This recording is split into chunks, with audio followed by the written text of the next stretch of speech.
नमस्कार। Corona vaccine को लेकर के कई तरीके की हमारे में उत्कंठाएं हैं, संभावनाओं को हम खोज रहे हैं और ऐसे में जब 10-11 महीने हम को लड़ते कोरोना से हो गया है, कोविड-19 से, तो ये सवाल स्वाभाविक है कि कब कोरोना की वैक्सीन आएगी? क्या आने के कगार पर है? क्या हमें मिल जाना चाहिए अगले महीने या और टाइम लगेगा?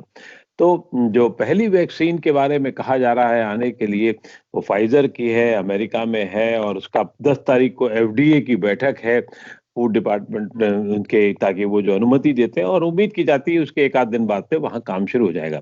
लेकिन फिर वही सवाल लाख टके का कि भारत में ये कब से आएगी और भारत में इसको कब से लगना शुरू होगा? क्योंकि अब एक देश में हो गया तो तय बात है लोगों में नई आशा का संचार हुआ है और कोरोना वैक्सीन के विभिन्न पहलुओं पर बातचीत करने के लिए हमारे साथ डॉक्टर संजय राय हैं जो इस वैक्सीन को लेके बहुत महीनों से काम कर रहे हैं, पहले भी करते रहे हैं। एम्स के वायरोलॉजी डिपार्टमेंट के प्रमुख हैं और बहुत कम्युनिटी मेडिसिन हाँ, में मैं प्रोफेसर कम्युनिटी मेडिसिन के प्रोफेसर हैं और बहुत सारा इन्होंने काम इस पे किया है। तो डॉक्टर साहब आपका बहुत-बहुत स्वागत है और नवोदय टाइम्स पंजाब केसरी को आपने समय दिया। तो सबसे पहला सवाल जो मैंने कहा कि अब आखिर कब आएगा? क्या अभी इंतज़ार की घड़ियाँ कोरोना वैक्सीन को लेकर के कब तक हैं हम लोगों के लिए खास तौर से? हमारे लिए या पूरी दुनिया के लिए कहीं भी वैक्सीन आए और अगर कारगर वैक्सीन है तो शायद हिंदुस्तान चूंकि सबसे बड़ा मैन्युफैक्चरर है वैक्सीन बनाने का पूरे विश्व में, तो अगर कहीं भी वैक्सीन आती है तो हमें उनको साथ लेके चलना पड़ेगा, ये मेरा मानना है। क्योंकि बिना हिंदुस्तान को लिए हुए अगर कोई मान लीजिए सपोज एक ही वैक्सीन अगर कारगर होती है, बाकी वैक्सीन कारगर नहीं होती है, तो बिना हिंदुस्तान को लिए हुए वो कोई भी मैन्युफैक्चरर आगे नहीं बढ़ सकता। पूरी दुनिया में जो है हमारी जो कैपेसिटी है वैक्सीन बनाने की वो सबसे ज्यादा है। 2/3 दुनिया को हम जो है वैक्सीन सप्लाई करते हैं, दूसरी vaccine other than this Covid vaccine. तो इसलिए हमारी कैपेसिटी तो है। रही बात कि कब ये खुशखबरी मिल जाए, तो देखिए कुछ वैक्सीन जो है बिल्कुल फ्रंट रन में है। 9-10 महीने के अंदर वैक्सीन डेवलपमेंट से लेके और क्लिनिकल ट्रायल खत्म हो जाना, इंटरिम एनालिसिस करके रिजल्ट दे देना, ये बहुत बड़ी उपलब्धि है।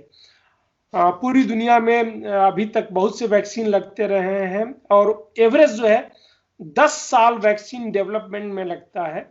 जो अभी तक इतने वैक्सीन डेवलप हुए हैं, बच्चों को हम रूटीनली सारे वैक्सीन देते हैं, इन्फ्लुएंजा वैक्सीन देते हैं, रिस्पायरेटरी डिजीज के लिए भी बहुत सी वैक्सीन है, मीजल्स के लिए वैक्सीन है। तो ये डेवलप होने में करीब 10-10 साल लगे हैं। पहली बार जो है 1 साल के अंदर जो है सारे फेजेस होने के बाद, और कुछ तो बिल्कुल ही फ्रंट लाइन में है, जैसे आपका फाइजर का है, मडोना का है, उसके बाद आपका ऑक्सफोर्ड की ये है। इन्होंने तो अपने फेज 3 ट्रायल के जो है इनिशियल रिजल्ट भी बता दिए हैं। हिंदुस्तान में 2 वैक्सीन जो इंडिजिनस डेवलप्ड है, एक आईसीएमआर ने उसका वायरस को आइसोलेट किया था, NIV national institute of virology Pune ने, उन्होंने आइसोलेट करने के बाद भारत बायोटेक के साथ इसको डेवलप किया। होल वीरियन वैक्सीन है और दूसरा जो है जाइडस कैडिला का एक वैक्सीन है। ये दोनों भी जो है फेज 3 ट्रायल चल रहे हैं। सो इतने फेज 3 ट्रायल चल रहे हैं। फेज 3 ट्रायल जो है overall last phase of trial होता है, जिसमें हम देखते हैं कि वैक्सीन कितना इफेक्टिव है। अगर सब कुछ ठीक ठाक रहा, हम हिंदुस्तान की अगर बात करें तो हमारे ही कोई इंडिजिनस वैक्सीन ही जो है आ सकती है पाइपलाइन में।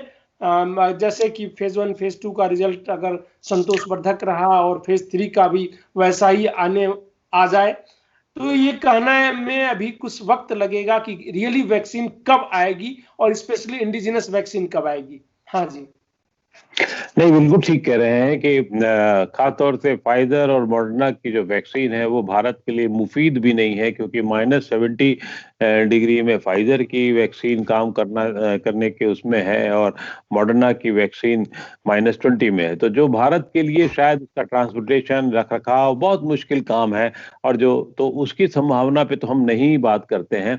लेकिन अगर ऑक्सफोर्ड है, ये बात ठीक है कि हम बना सकते हैं उनके लिए, अगर उनकी ज़रूरत होगी तो बनाएँगे और वो ठीक है, ये भारत के लिए गर्व की बात है।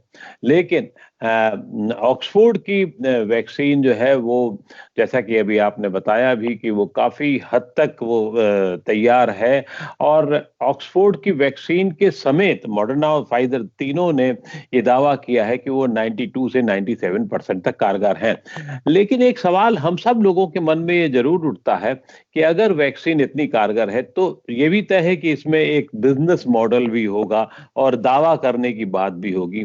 तो क्या इनके दावों का काउंटर सर्टिफिकेशन या कुछ किया गया है या अभी वो कंपनियों के तौर पर ही है? हाँ, ये आपका बहुत ही अच्छा सवाल है, क्योंकि डेफिनेटली ये बिजनेस मॉडल है। पूरी दुनिया में जो है ये बिजनेस मॉडल चल रहा है, बिलियन डॉलर्स का बिजनेस होगा इस पे, तो इसीलिए सारे पहलुओं पे ध्यान देना जरूरी होता है। अभी तक जो रिजल्ट आया हुआ है, जो इंट्रीम एनालिसिस करके उन्होंने दिया हुआ है, ये पीयर रिव्यूड नहीं है, ये साइंटिफिक कम्युनिटी ने स्क्रूटनाइज नहीं किया हुआ है।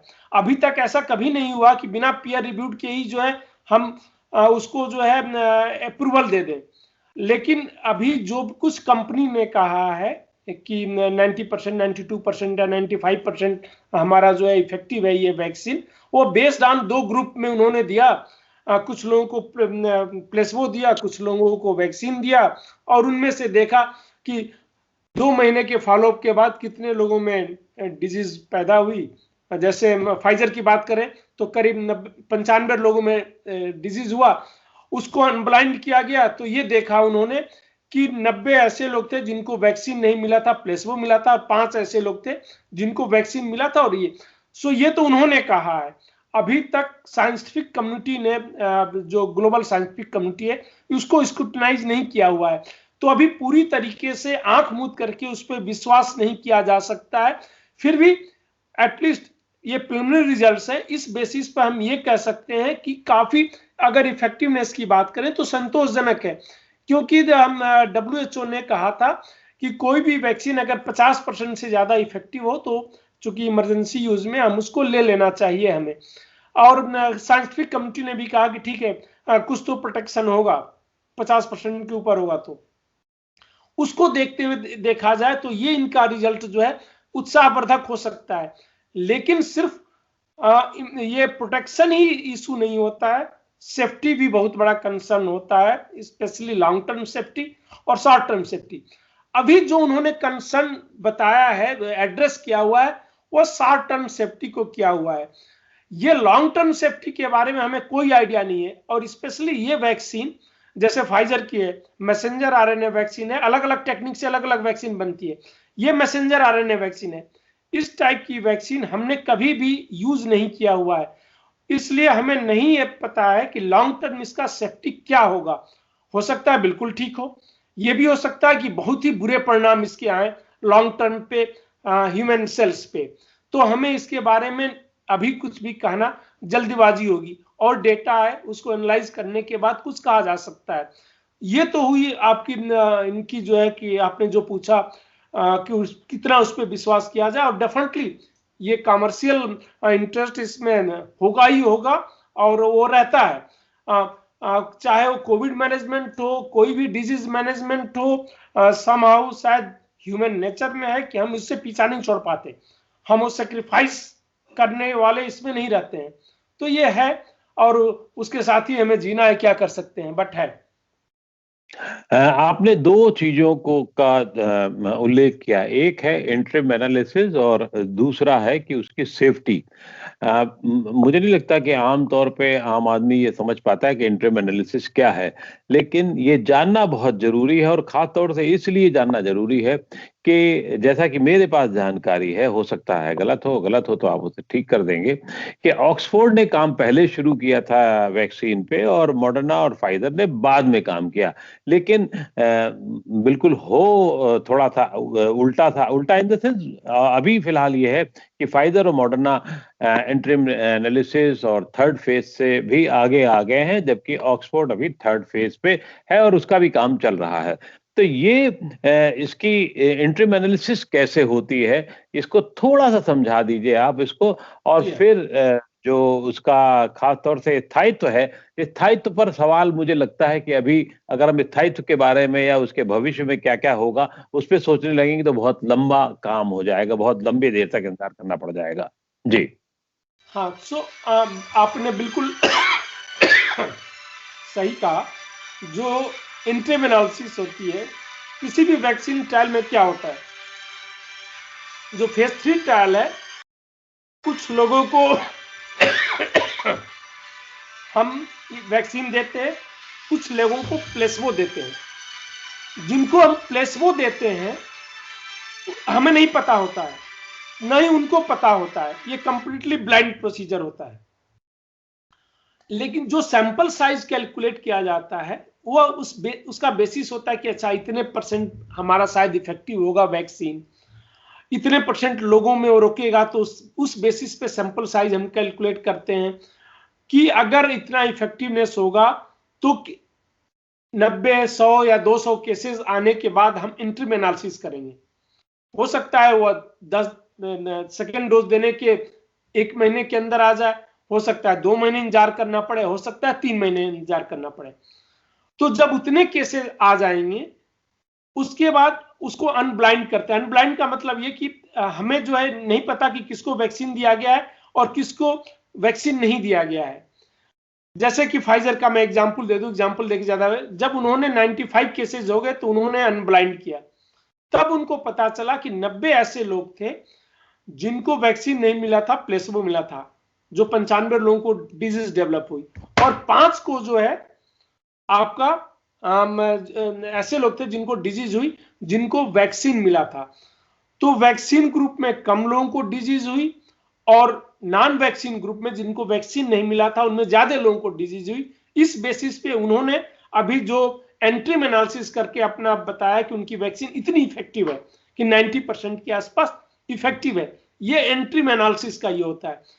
और भी एनालिसिस होते हैं कि अभी लंबा फॉलोअप चलेगा, एंटीबॉडीज कितने बने हैं इसके बारे में हमें कोई जानकारी नहीं है। ये भी हो सकता है कि बाई चांस ऐसा हो गया हो कुछ हद तक एक ग्रुप में किस टाइप का है। तो ये जस्ट सारे पहलू को देख लेते हैं, कहीं ऐसा तो नहीं कि आल्दो वो ब्लाइंड होता है, किसको देते हैं नहीं पता है, रैंडमाइज किया जाता है कि 2 लोग आए तो लॉटरी सिस्टम टाइप में एक को वैक्सीन मिलता है, एक को वैक्सीन नहीं मिलता है।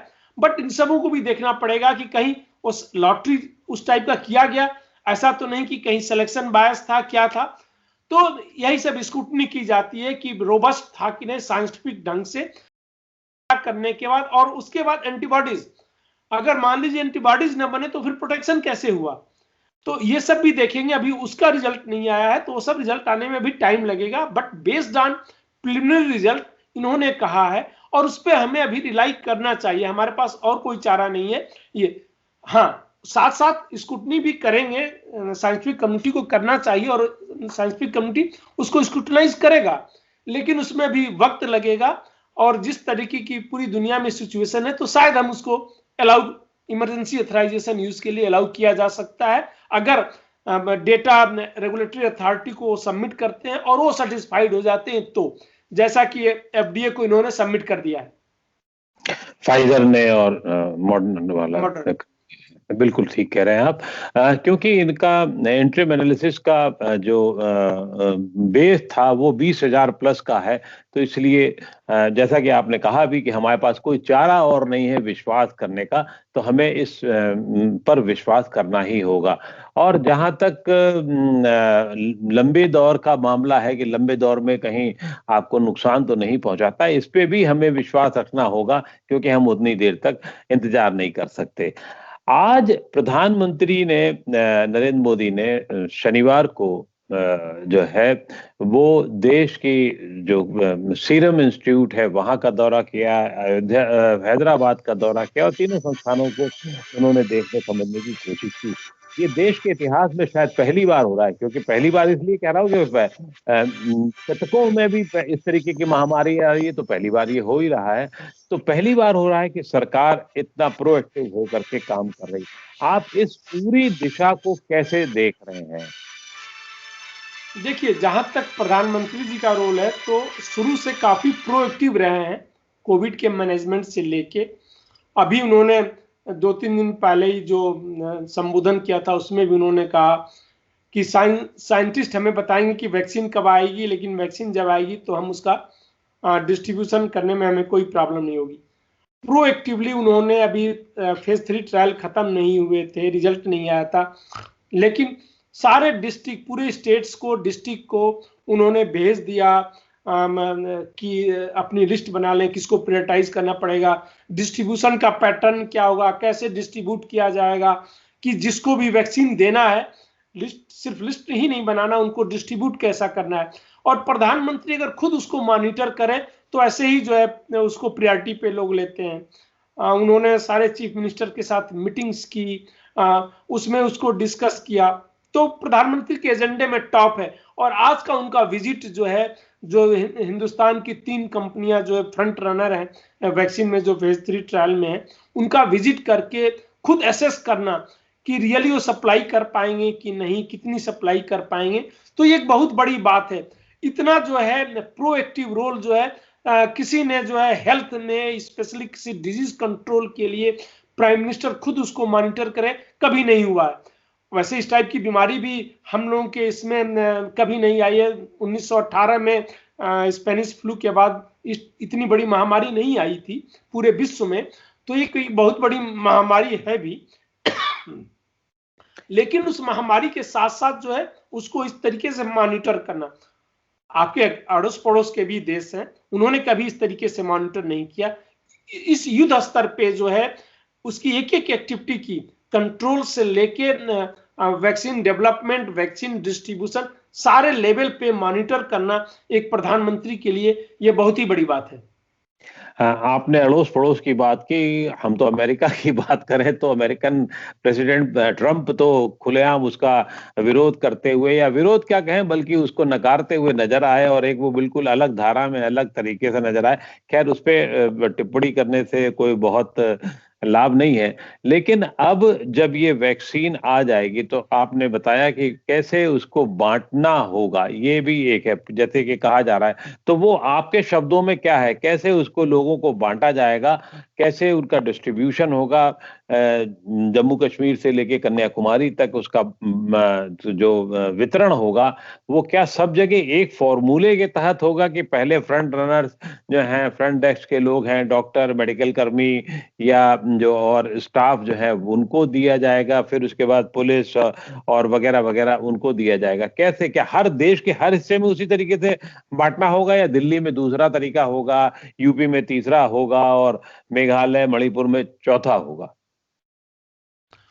ये बहुत ही अहम सवाल है। देखिए, vaccine distribution develop, specially distribution के कई अहम पहलू हैं।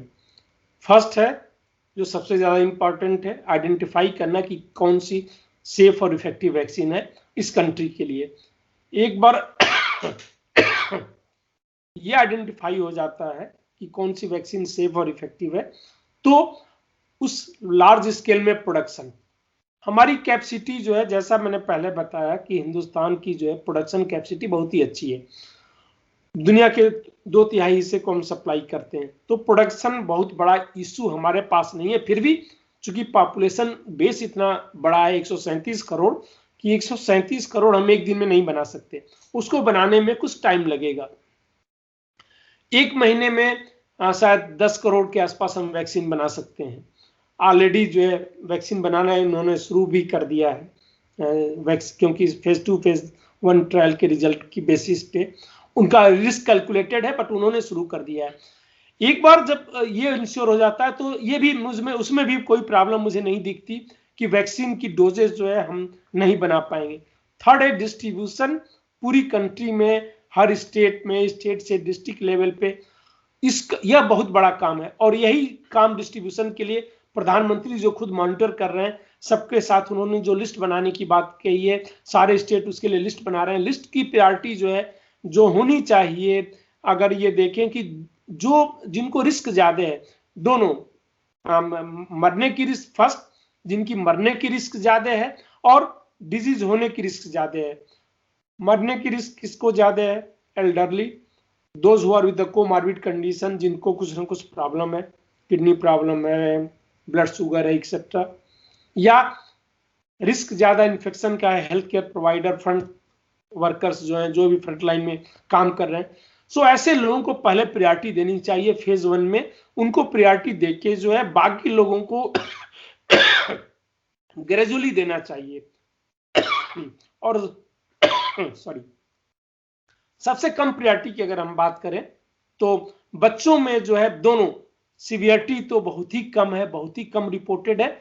137 करोड़ पॉपुलेशन को शायद हमें जरूरत भी नहीं पड़ती है वैक्सीन देने की, क्योंकि जब भी वैक्सीन हम देते हैं या नेचुरल इन्फेक्शन से, तो एक नेचुरल वे, कोई भी इन्फेक्शियस इस टाइप की डिजीज जो कंट्रोल होती है, जिसको हम हर्ड इम्यूनिटी कहते हैं।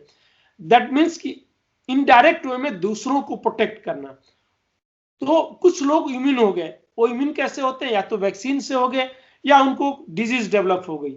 इन दोनों से वो इम्यून हो गए। मान लीजिए 70-80% पॉपुलेशन जो है इम्यून हो गई है, तो वह 20% पॉपुलेशन जिनको ना डिजीज हुई थी, न ही वैक्सीन दिया गया उनको, बट इनडायरेक्ट वे में प्रोटेक्ट करेंगे, क्योंकि वो उनके चारों तरफ है। जो लोग इम्यून है वो इन्फेक्शन कैरी नहीं करेंगे, तो इनडायरेक्ट वे में उनको प्रोटेक्ट करते हैं। ये हर्ड इम्यूनिटी होती है। सो एंटायर पॉपुलेशन को कभी भी देने की पूरी जरूरत नहीं पड़ेगी। एक स्टेज के बाद जो है ट्रांसमिशन चेन ब्रेक हो जाता है, और उसी को हम कहते हैं कंट्रोल, कि उस डिजीज को हमने कंट्रोल कर लिया। क्योंकि जब डिजीज एक से दूसरे में नहीं जाएगी तो वायरस जो है एटमॉस्फेयर में बहुत दिनों तक सर्वाइव नहीं करता। उसको कोई होस्ट चाहिए, और वह ह्यूमन होस्ट चाहिए। अगर ह्यूमन होस्ट बहुत दिनों तक उसको नहीं मिलेगा तो यह नेचुरल डेथ उसकी हो जाती है। जी हाँ, मतलब ह्यूमन होस्ट का मतलब जो मेजबान अगर उसको नहीं मिलेगा तो उसकी डेथ हो जाएगी। ये बहुत अच्छी बात है, और खासतौर से भारत के लिए इसलिए भी महत्वपूर्ण है कि यहाँ, जैसे कि मैंने पहले अभी कुछ दिनों पहले पढ़ा था कि यहाँ क्योंकि विषमताएं बहुत हैं, चाहे वो वातावरण की हो या बाकी और हैं, तो उसमें हर्ड इम्यूनिटीज के चांसेस जो पहले एक 70%, 60% में होती है, कई जगह हो सकता है 10% से कम में भी हो जाए। क्या ये सही है? देखिए, हर्ड इम्यूनिटी जैसा मैंने बताया क्या होता है, तो नहीं, 50% से कम में हर्ड इम्यूनिटी नहीं हो सकती। हर्ड इम्यूनिटी डिपेंड करता है उस पे कि प्रोबेबिलिटी क्या है, एक आदमी कितने एवरेज लोगों को इन्फेक्ट करता है। उसकी प्रोबेबिलिटी जब हम कैलकुलेट करते हैं, उस बेसिस पे हम ये कहते हैं कि कितने % लोगों को इन्फेक्शन होगा तो हर्ड इम्यूनिटी हो जाएगी, या कितने % लोगों को हमने वैक्सीन दे दिया तो हर्ड इम्यूनिटी हो जाएगी, तभी वो प्रोटेक्ट कर पाएगा। जैसे मान लीजिए अगर एवरेज एक आदमी 2 को करता है इनफेक्ट, या 3 को, अगर मान लीजिए 3 को कर रहा है, सो दैट मीन्स कि मिनिमम जो है एक आदमी 3 को कर रहा है, 3 जो है फिर 9 को करेंगे, इस वे में प्रोपगेट करता है इन्फेक्शन। तो एटलीस्ट 1/3 लोगों को जो है अगर प्रोटेक्शन हम ना भी दें तो भी हो सकता है 2/3 लोगों को, अगर 3 को कर रहा है तो 2/3 लोगों को हमें प्रोटेक्ट करना पड़ेगा। दैट मीन्स 2/3 का मतलब अराउंड 75%। अगर वह 2 लोगों को एवरेज इन्फेक्ट करता है तो करीब 66% लोगों को हमें इम्यूनाइज करना पड़ेगा। तो ये बेसिस है, ये कंसेप्ट है, वो बेस, वो जो मॉडलिंग करते हैं कि रियली एक आदमी एवरेज डेटा को देखने के बाद और सारा कुछ समझने के बाद कि कितने लोगों को एवरेज इन्फेक्ट कर रहा है, उस बेसिस पे हम कैलकुलेट करते हैं कि कितने % को हम इम्यूनाइज कर दें तो शायद हर्ड इम्यूनिटी अचीव हो जाएगी। ये उसका जनरल फार्मूला है। इसका मतलब ये पोलियो की तरीके से नहीं होगा कि पोलियो में हर आदमी को देना है, तब तक उसकी संभावना जो होती है वो बनी रहती है, जब तक वो हर एक, जैसे देश में पोलियो नहीं है और दुनिया में भी बहुत कम ही रह गए हैं, तो क्या ये मतलब वो पोलियो वैक्सीन की तरीके से नहीं इसका मतलब काम करेगा? इसका मतलब ये हुआ पोलियो वैक्सीन में भी हर्ड इम्यूनिटी का कंसेप्ट था, पोलियो में हम ये कहते थे कि 90 to 95%, वहां कभी भी 100% हमने नहीं किया, बट हमने एलिमिनेट कर लिया है अपनी कंट्री से। सिर्फ पूरे दुनिया में 2 या 3 कंट्री हैं, एक आपका पाकिस्तान है, अफगानिस्तान है, नाइजीरिया है, जो पोलियो से ग्रसित हैं। पूरी दुनिया से पोलियो इस समय मिट चुका है, और वह जो है इसी बेसिस पे 100% कहीं भी इम्यूनाइजेशन नहीं हो सकता। कल कुछ बच्चे नए पैदा हो जाएंगे, रोज जो है इस देश में जो है अच्छे खासे बच्चे पैदा होते हैं, वो इशू नहीं है। उसमें भी हर्ड इम्यूनिटी का कंसेप्ट था कि 90 to 95%। क्यों? कि उसका रूट ऑफ ट्रांसमिशन अलग था। उस पोलियो का route of transmission orofaecal route होता है, कि गंदे पानी से या इन सबों से होता है, ठीक है। इसका जो है तो वह जो है एक इन्फेक्ट आपने कर दिया तो वह हजारों लोगों को इन्फेक्शन जा सकता है, पोलियो वाला। ये जो है पर्सन टू पर्सन जा रहा है, कि एक पर्सन जो है 2 ही को फैला सकता है। उसमें अगर सप्लाई चेन में मान लीजिए कहीं से पोलियो के वायरस आ गए तो हजारों लोगों को एक साथ, लाखों लोगों को इन्फेक्ट कर सकते हैं। तो मैकेनिज्म जो है ट्रांसमिशन का दूसरा था, but basic principle infectious disease में सब में सेम होता है।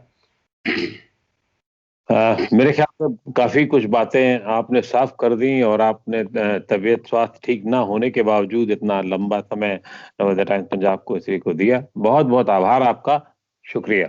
नमस्कार, थैंक यू।